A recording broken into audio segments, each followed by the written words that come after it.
വിശുദ്ധ യോഹന്നാൻ എഴുതിയ ഒന്നാം ലേഖനം, അദ്ധ്യായം 2. നമ്മുടെ മധ്യസ്ഥൻ.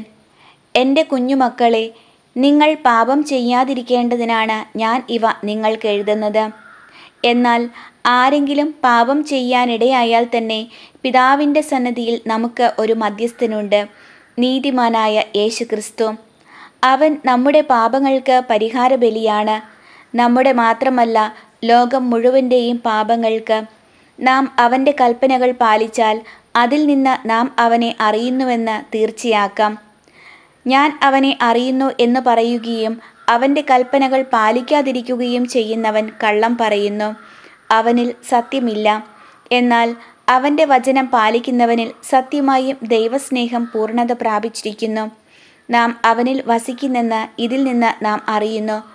അവനിൽ വസിക്കുന്നെന്ന് പറയുന്നവൻ അവൻ നടന്ന അതേ വഴിയിലൂടെ നടക്കേണ്ടിയിരിക്കുന്നു. പുതിയ കൽപ്പന.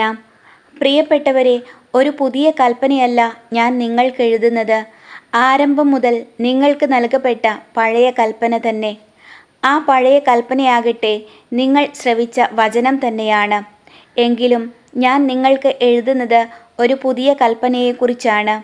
അത് അവനിലും നിങ്ങളിലും സത്യമാണ്. എന്തുകൊണ്ടെന്നാൽ അന്ധകാരം അസ്തമിച്ചു കൊണ്ടിരിക്കുന്നു, യഥാർത്ഥ പ്രകാശം ഉദിച്ചു കഴിഞ്ഞിരിക്കുന്നു.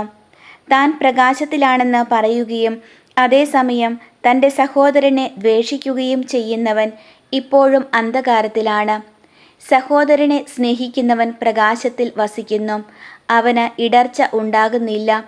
എന്നാൽ തൻ്റെ സഹോദരനെ വെറുക്കുന്നവൻ ഇരുട്ടിലാണ്, അവൻ ഇരുട്ടിൽ നടക്കുന്നു.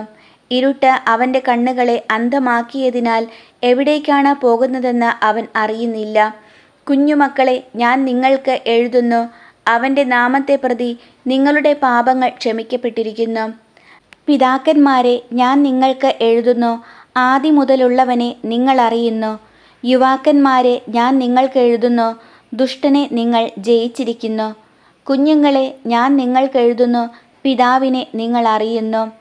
പിതാക്കന്മാരെ, ഞാൻ നിങ്ങൾക്ക് എഴുതുന്നു, ആദി മുതലുള്ളവനെ നിങ്ങൾ അറിയുന്നു. യുവാക്കന്മാരെ, ഞാൻ നിങ്ങൾക്ക് എഴുതുന്നു, നിങ്ങൾ ശക്തന്മാരാണ്. ദൈവത്തിൻ്റെ വചനം നിങ്ങളിൽ വസിക്കുന്നു, നിങ്ങൾ ദുഷ്ടനെ ജയിക്കുകയും ചെയ്തിരിക്കുന്നു.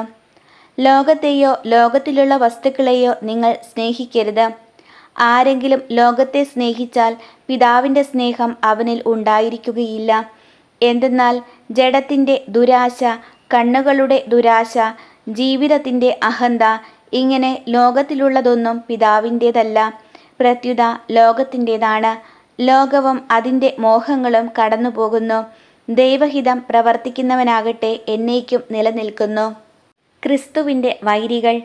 കുഞ്ഞുങ്ങളെ, ഇത് അവസാന മണിക്കൂറാണ്. അന്തിക്രിസ്തു വരുന്നു എന്ന് നിങ്ങൾ കേട്ടിട്ടുണ്ടല്ലോ. ഇപ്പോൾ തന്നെ അനേകം വ്യാജ ക്രിസ്തുമാർ പ്രത്യക്ഷപ്പെട്ടിട്ടുണ്ട്. ഇത് അവസാന മണിക്കൂറാണെന്ന് അതിൽ നിന്ന് നമുക്കറിയാം. അവർ നമ്മുടെ കൂട്ടത്തിൽ നിന്നാണ് പുറത്തു പോയത്. അവർ നമുക്കുള്ളവരായിരുന്നില്ല. നമുക്കുള്ളവരായിരുന്നെങ്കിൽ നമ്മോടുകൂടെ നിൽക്കുമായിരുന്നു. എന്നാൽ അവരാരും നമുക്കുള്ളവരല്ലെന്ന് ഇങ്ങനെ തെളിഞ്ഞിരിക്കുന്നു. പരിശുദ്ധനായവൻ നിങ്ങളെ അഭിഷേകം ചെയ്തിട്ടുണ്ടെന്ന് നിങ്ങൾക്കറിയാമല്ലോ. നിങ്ങൾ സത്യം അറിയായ്ക കൊണ്ടല്ല ഞാൻ നിങ്ങൾക്ക് എഴുതുന്നത്, നിങ്ങൾ സത്യം അറിയുന്നതുകൊണ്ടും വ്യാജമായതൊന്നും സത്യത്തിൽ നിന്നല്ലാത്തതുകൊണ്ടുമാണ്. യേശുവാണ് ക്രിസ്തു എന്നത് നിഷേധിക്കുന്നവനല്ലാതെ മറ്റാരാണ് കള്ളം പറയുന്നവൻ? പിതാവിനെയും പുത്രനെയും നിഷേധിക്കുന്നവനാരോ അവനാണ് അന്തിക്രിസ്തു. പുത്രനെ നിഷേധിക്കുന്നവന് പിതാവുമില്ല, പുത്രനെ ഏറ്റുപറയുന്നവന് പിതാവും ഉണ്ടായിരിക്കും. ആരംഭം മുതൽ നിങ്ങൾ ശ്രവിച്ചത് നിങ്ങളിൽ നിലനിൽക്കട്ടെ. അത് നിങ്ങളിൽ നിലനിൽക്കുമെങ്കിൽ നിങ്ങൾ പുത്രനിലും പിതാവിലും നിലനിൽക്കും. അവൻ നമുക്ക് നൽകിയിരിക്കുന്ന വാഗ്ദാനം ഇതാണ്, നിത്യജീവൻ. നിങ്ങളെ വഴിതെറ്റിക്കുന്നവർ നിമിത്തമാണ് ഇത് ഞാൻ നിങ്ങൾക്ക് എഴുതുന്നത്. ക്രിസ്തുവിൽ നിന്ന് നിങ്ങൾ സ്വീകരിച്ച അഭിഷേകം നിങ്ങളിൽ നിലനിൽക്കുന്നു. അതിനാൽ മറ്റാരും നിങ്ങളെ പഠിപ്പിക്കേണ്ടതില്ല. അവൻ്റെ അഭിഷേകം എല്ലാ കാര്യങ്ങളെയും കുറിച്ച് നിങ്ങളെ പഠിപ്പിക്കും. അത് സത്യമാണ്, വ്യാജമല്ല. അവൻ നിങ്ങളെ പഠിപ്പിച്ചതനുസരിച്ച് നിങ്ങൾ അവനിൽ വസിക്കുവിൻ. കുഞ്ഞുമക്കളെ, അവൻ പ്രത്യക്ഷനാകുമ്പോൾ നമുക്ക് ആത്മധൈര്യം ഉണ്ടായിരിക്കാനും അവൻ്റെ മുമ്പിൽ ലജ്ജിക്കാതിരിക്കാനും വേണ്ടി അവനിൽ വസിക്കുവിൻ. അവൻ നീതിമാനാണെന്ന് നിങ്ങൾക്ക് അറിയാമെങ്കിൽ നീതി പ്രവർത്തിക്കുന്ന ഏവനും അവനിൽ നിന്ന് ജനിച്ചവനാണെന്ന് നിങ്ങൾക്ക് തീർച്ചയാക്കാം.